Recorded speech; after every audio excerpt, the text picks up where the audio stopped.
Welcome to Beyond the Clinic, the podcast for health professionals ready to transform their expertise into innovative income streams that extend beyond the traditional clinic model. I'm Sarah Armand-Bushell. I'm a registered dietitian and certified business coach and proud owner of 2 successful online businesses. I understand the leap from the security of a regular salary can feel intimidating because I've been there too. But it doesn't have to be scary, and you do not have to do this alone. Here you'll learn tangible strategies to accelerate your business growth. So if you're dreaming of using your expertise to create impact and a life of freedom, then you're in the right place. Welcome back to part 2 of my conversation with Adam Lowther. Now, if you listened to part 1 last week, you'll know we got into what sales really looks like when you strip away the awkward scripts and the sleazy tactics and instead focus on connection, curiosity, and genuinely helping people. But today we're going to go a step deeper because this is where things often start to wobble a little bit, particularly for those of us in healthcare. Now we're talking about pricing and the confidence to actually charge for the value that you provide, not just your time. We're also diving into why so many dietitians and health professionals stay stuck in that one-off session model and what shifts when you start packaging your expertise into true transformations. And then one of my favorite topics, the follow-up, because if you've ever said, they didn't buy and then realized that you never actually followed them up, then this part of the conversation is going to be a bit of a light bulb moment for you. So grab a cuppa, get comfortable, and let's dive back in. So let's talk now a little bit about pricing and confidence, because I've seen firsthand how confidence plays such a huge role in terms of, well, first of all, how you price your offers and then go ahead and get those sales. I'd love to get your thoughts, Adam, on why you think so many people struggle to charge what their services are worth. Yeah. And I think I see it all the time as well. So for me, the main thing is that people are still thinking about money like a consumer rather than a business owner, right? So, and there's a really important difference between the two. So as a consumer, when you hear a price, your brain immediately filters it through your own relationship with money, right? And how much money you have, does this feel expensive to me? Could I afford this? And that's completely natural. We all do it. It's how we're wired as human beings. But as a business owner, setting your prices, that frame of reference is completely the wrong one to use, because clients aren't buying a number, they're buying an outcome. The question they're really asking isn't, is this a lot of money, but is this worth it for what I'm actually going to get? So I think the shift is to start thinking about price in terms of value rather than the actual amount. Because £40,000 sounds expensive, right? Until you understand that spending it will generate, £400,000 for your business. And then it becomes a no-brainer that you'd spend it. So the number hasn't changed. The context around it has. And when you're a business owner, truly kind of come to grips and internalize that, if you will, because when you believe that what you're offering is worth more than what you're actually charging, the confidence comes through with how you present the price. And I think a lot of it is confidence and how you actually present that price. So don't apologize for it. Don't try to over-explain it. Don't try to justify it. Just clearly state the price and then let the value that you've demonstrated earlier in the call demonstrate the rest. Because ultimately, right, I mean, again, it goes back to that mindset.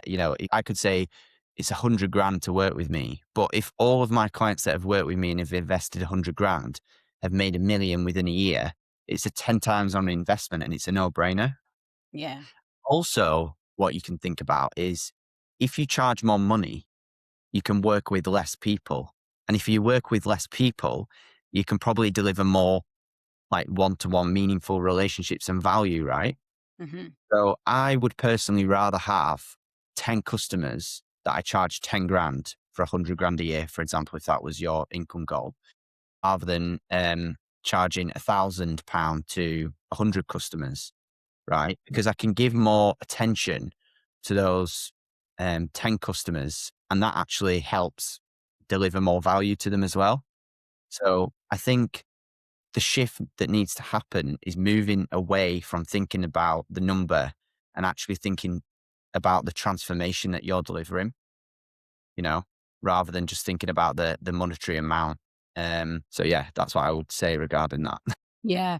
And I think that also links into the solution that you're selling here rather than the single sessions. So Yeah. again, if I look at like my colleagues as dietitians, freelance dietitians, sort of the traditional freelance dietitian method of making money is charging almost by the hour. So if someone buys a consultation from you for £100 and that's it.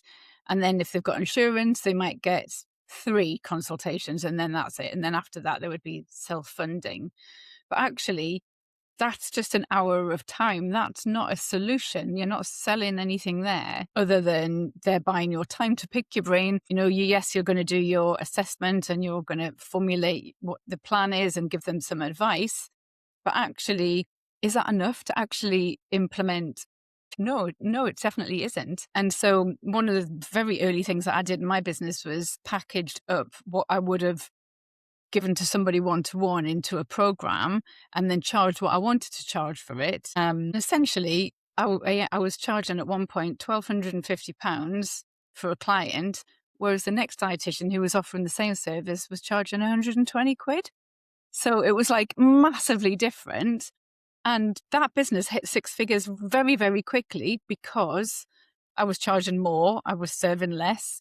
Whereas, that the other dietitian that I knew came to me a bit later for some support in her business and was turning over about 22 to 25K a year. So, and the difference was we were both offering exactly the same clinical service. It was the way that mine was packaged up, presented, sold in terms of the value, in terms of the transformation, in terms of the outcome that that client was going to get, rather than, oh, you can buy 1 session or you can buy 3 sessions and get a discount on it, you Yeah. know? Yeah. Because when people buy one session as well, they're not committed to actually investing the time, and not just about the money, it's about investing the time. If I commit to a one-to-one consulting session with you for an hour, that's very different to if I commit to a 6-month, coaching package with you. It shows that I've actually got real intent there. I think potentially consulting can have its place, or like the one-to-one can have its place for an initial kind of way to touch base, and then to decide whether actually, they want to work with you. But I think, like you said, it really comes down to, ultimately you're trying to deliver value. That's what you're getting paid for. And to deliver that transformation, the best way to do that possible is to actually work with that person over a period of time, because then you can actually understand the needs, understand what they've tried so far, understand what the resources are in terms of time and etc. And then give them the best personalized, actionable plan that will actually get them the result. Yeah, definitely. And I like what you just said there about, one-to-ones having their space, one-off sessions, but the purpose of them is to upsell them into the next thing, Yes. Yeah. not just to be one Yeah. and done. Yeah, 100%. It's all part of your funnel, bringing them into the next stage. Yeah, Yeah, agree. yeah, absolutely. Great. And then finally, let's talk about, well, what I often say, the fortune is in the follow-up. Let's talk about the follow-up, because one thing that I do see all the time is people who have these, lovely conversations with people and then go, but they didn't buy. And actually, they don't follow up, or in my opinion, they don't follow up enough. So I'd love to get your take on why the follow-up is actually really, really, really important. Yeah, I would agree that the fortune is in the follow up. So if someone says no, it means they're not interested. But that assumption is actually costing them clients. Think about your own life. Like, how many times have you seen the message? Yeah. "Oh, I'll reply to that later," and then you've completely forgotten. Doesn't mean that you're not interested. It just means that maybe you're busy, and it happens all the time. People are busy. We have busy lives. Maybe they're on the school run, or you've got back to back meetings. So I wouldn't see it as an insult. I wouldn't take it personally, and I take it for what it is. They've not replied in that moment, but there's no reason that they wouldn't reply at another time, if that makes sense. So I think having a system in place where you can track a simple system like a spreadsheet, simple CRM, where you can see who you've messaged, who you've followed up with, what date, and then what date you want to follow up with them again. If you followed up maybe like 3 times, then you can start thinking maybe this person just is ignoring me. They're not interested for whatever reason. And we don't want to hound people. Yeah. But at the same time, we also want to give them the opportunity to converse with us should they want, because it could just be a series of unfortunate events. Like may not have replied 3 times to you, but I may just have been super busy, and then I may have had to take my mom to the hospital, and then, my baby may have got ill or something like that, right? Or I might just be a person who gets tons of messages and I'm not even seeing them. So I think there should be no shame in following up until someone says explicitly, like, I'm not interested. And if that's the case, it can be, okay, that's fine. If you're ever interested in improving this in the future, here I am. I'm happy to chat, but all the best. And then you've left it on a good note. So I think people people can assume the worst if someone doesn't reply, right? I'm guilty of it. Like if you send a message, someone doesn't reply, you think, oh, they've seen my message and they've not replied. Like, how dare they? Like, I've taken time to send this message and I'm not even trying to sell anything. I'm just trying to have a conversation. But I would say take the emotions out of it. Don't think about it personally. Think about it, logically, and have some sort of simple spreadsheet where you can actually track who you've messaged, when you've messaged them, and what stage they're at. And that's really important, because otherwise what you would end up doing is following up with people. Say you followed up 3 times and they haven't replied, but you'd send them a message like you'd send to someone who hasn't replied once, if that makes sense. So it's just being really aware of where they're at in your process as well. Yeah. Yeah, absolutely. And I am guilty of that as a client and as a business owner as well, because I've got ADHD. So messages come in and go out and there's a baby lamb over there in the field. I'm just on to the next thing. So if you've got somebody who's got lots of different things to be thinking about, those messages might not even resonate, let alone think, oh, I'll deal with that later. So I definitely think there's that. I love the spreadsheet idea because you're absolutely right. So I usually say, send an immediate follow-up, like straight after the call. Thanks so much. I've really enjoyed this conversation. Here's what we discussed. Here's the links, that kind of thing. And then often I'll follow up with someone the next day. And then if I don't hear anything, I might leave it 2 or 3 days, and then it might be the week after. So definitely have some sort of system. And I think that system, that cadence probably varies from one person to the next person, because everyone's clients are different, and you will know what your ideal customer's journey is really. And one of the things that's very different in this business compared to my nutrition business is that actually what I find is sometimes the follow-up can happen over several months before people are ready to say yes. And you're exactly right. It's like a series of events. Some of them are unfortunate, some of them are just life. Sometimes something will have happened, like, they were about to hand in their notice in their NHS job, ready to grow their business, and then their husband was made redundant, or something comes along and gets in the way. But they remember that conversation with you, and they'll jump back in a year later and say, hey, I'm ready now. And so I think it is always useful to have that sort of follow-up process, but then get to a point where, okay, you're no longer going to be following up to remind them of your offer.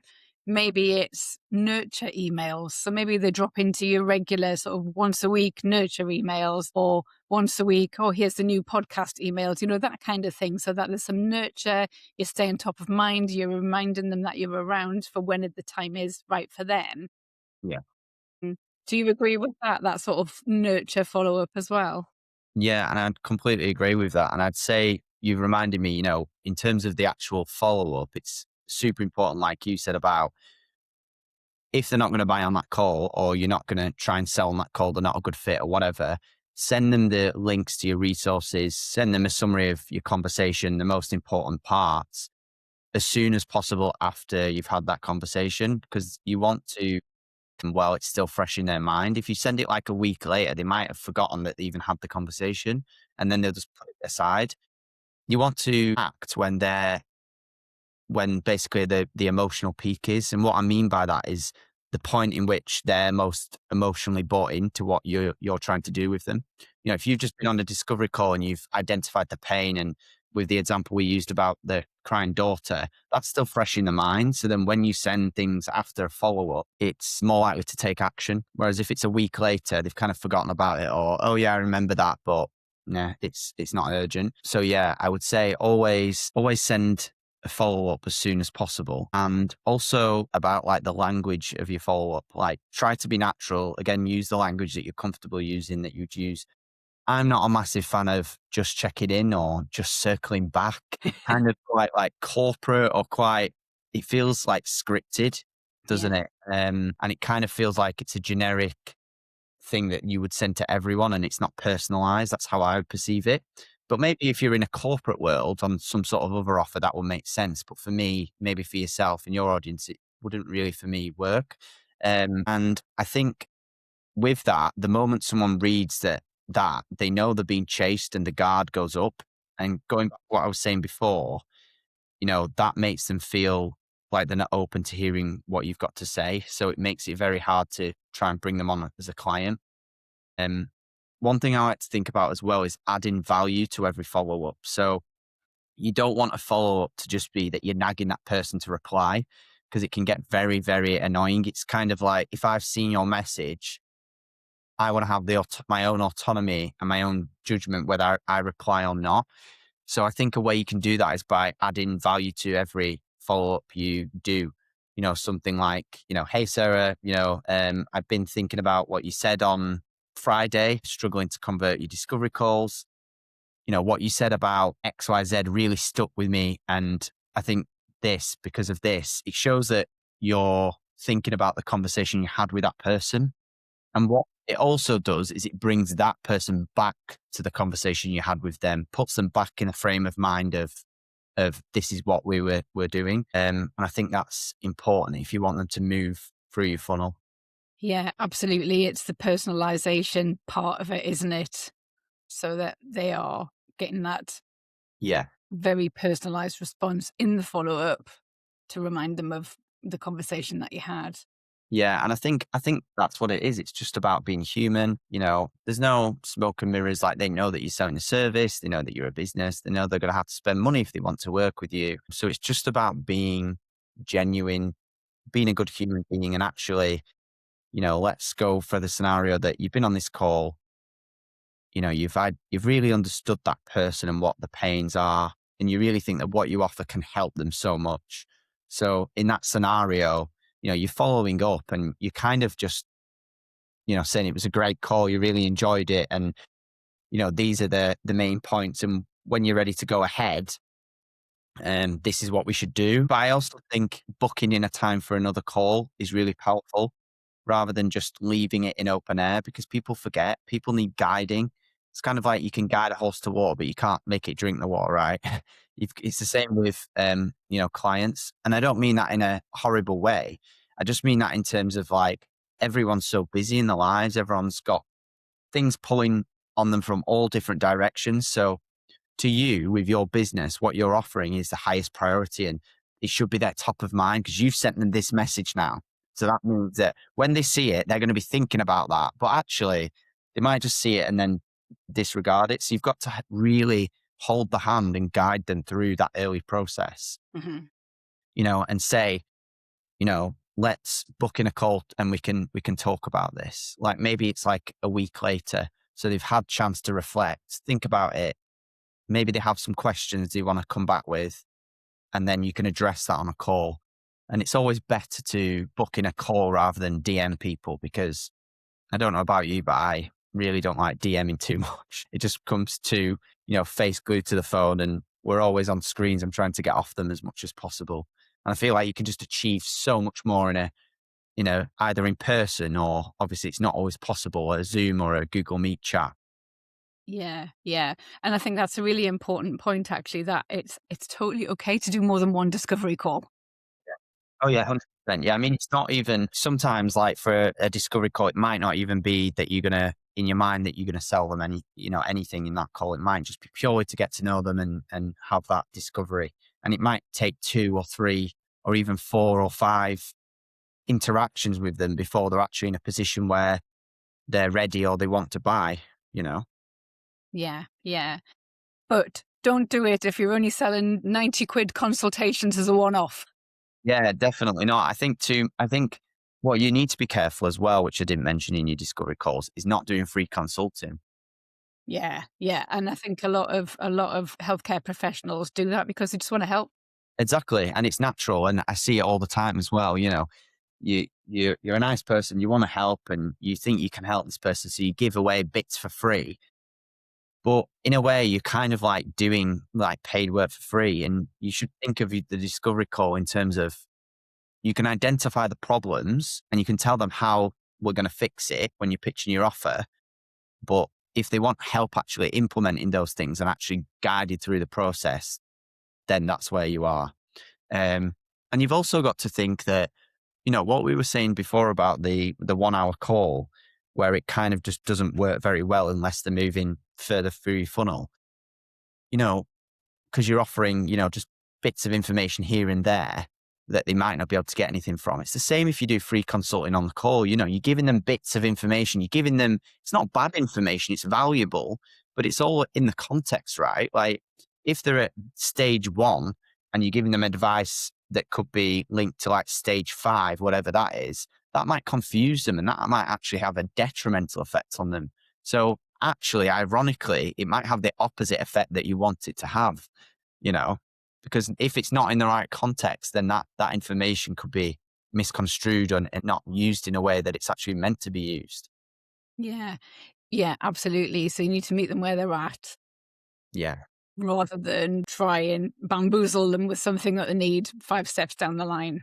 Yeah. And, you know, just try and not provide that free consulting because Yeah. even if you provide some free value, which is fine to provide a little bit, but you're not going to get them that transformation they want just by providing that. You know, the main focus of the discovery call is to do that, to discover, to learn where they're at now, where they want to go, and what's stopping them getting there. And if you can help with what's stopping them getting there, then they should buy from you and become a client.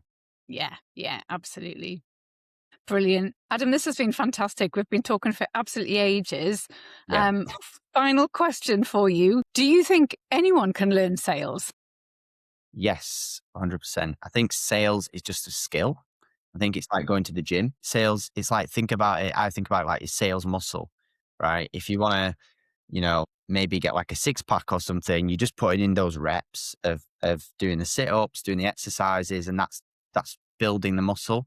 And it's the same in sales. Like the more of these discovery calls or sales calls that you go on, the better you become actually, you know, not just following a script and actually genuinely listening to people and understanding the problems. And for me, you know, I have autism. So for someone with autism, you wouldn't necessarily think that would be someone who would be helping people with the sales and the conversions.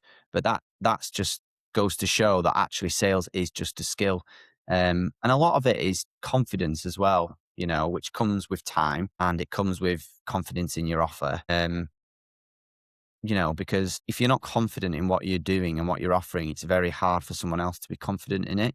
So even if you're someone who is maybe a bit cautious or a bit not pessimistic, but maybe finds the worst case scenarios that could happen, or what if this doesn't work? What if I do this program and they don't get the results? You know, like you said, just you can't guarantee the results. You just know that what the advice that you're giving, what your program coaching is good, and you have got people results before. So just think of it in terms of, you know, you're trying to do a genuinely good thing. You're trying to help someone. So don't be so afraid of the, you know, the actual sales, and then also the results, because you've, you know, had great results for people before. So there's no reason why they couldn't get great results as well. Yeah, definitely, definitely. And it's really interesting. I've noticed with some of my clients, like if they, like Christmas, for example, they might have had a couple of weeks off. January, you would expect, particularly in, the world of diets, people are looking to get back on the wagon after Christmas, and they can have discovery calls and they can say people just aren't buying. And it's because they haven't used that muscle for a couple of weeks.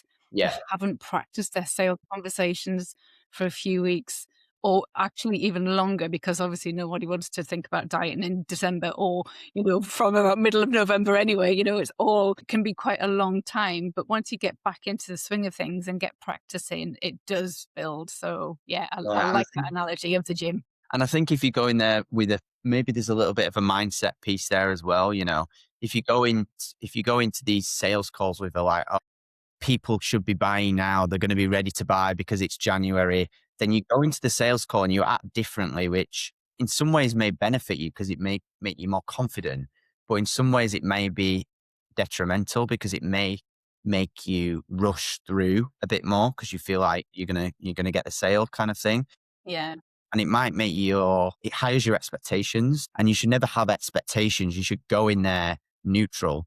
It's kind of taking that emotion out of it a bit in sales because, someone doesn't necessarily buy because of you. You don't have to take it personally. It might just be because, they're not seeing how it can help them. So your job really is just to really guide them through that process like we've discussed. I think really going in there with that clear mindset, no expectations, not thinking, oh, it's December, so no one's going to buy, or it's January, so everyone should be buying. Because I guarantee there will be people in even December who will be motivated to lose weight. There's people who want to, for example, do it all year round. So just go in there, clean, neutral, and take it as it comes. Don't overthink it. Sales is simple. Yeah. You're just trying to help someone. Yeah, I love what you just said there. It's very rarely the time of year, but it's always the excuse we jump to when things haven't gone well. We always want to pin it to something. Yeah, brilliant. Well, thank you so much for your time, Adam. Yes. Where can people connect with you if they want to learn a little bit more about what you do and how you might be able to support them? Yeah, so I'm on LinkedIn, Adam Lowther, but I'm also probably more active on Instagram. So that's Adam Mark Lowther, and I'm sure you can put the links down below or whatever. If you're a coach or a consultant and you want help like with the sales aspect and the conversions, then I'm happy to just have a chat. Brilliant. That's great. Yeah, I'll put all of those links in the show notes on YouTube and on the podcast players so that wherever people are consuming this, they can grab them. Thanks a lot. Thanks for having me. Thanks for coming, Adam. Bye. That's it for another week. Thank you so much for joining me as we explore the abundance of strategies to help you recapture that feeling of possibility and excitement as you drive your business forwards and beyond the clinic room. If you found today's episode inspirational, then don't forget to like and subscribe to the show to stay in the loop for more valuable advice that I'm going to be sharing each week. If you want to be the first to hear about new episode releases, news and ways that I can support your business growth, then please don't forget to check out the links in the show notes, and you can also connect with me from there. Don't keep me a secret. I would be delighted if you left a review and shared this podcast with your colleagues. Until next time, bye for now.